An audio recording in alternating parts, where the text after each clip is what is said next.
Raha tompoko ataontsika ity irany feno amby halako zay ny titrany tonalité originale mi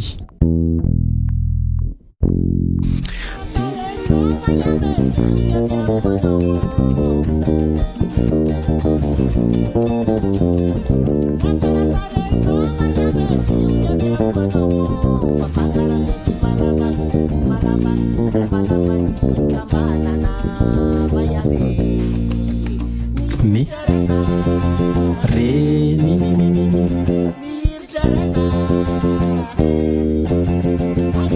la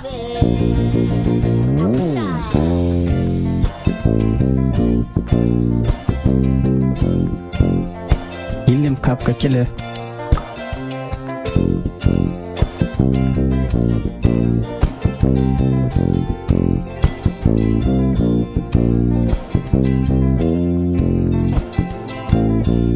okzay izy fierina indray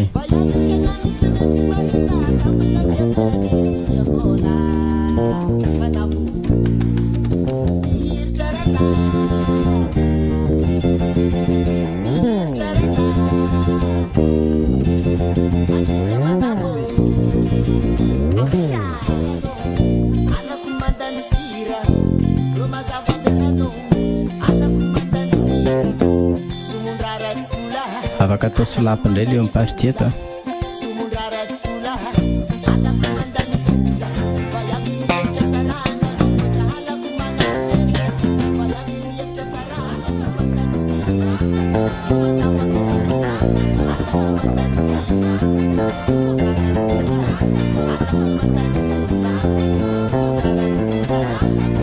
arpège 1 3 5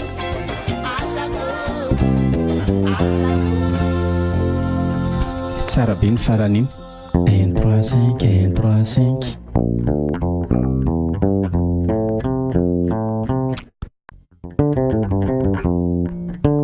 6 5 3 2 5 1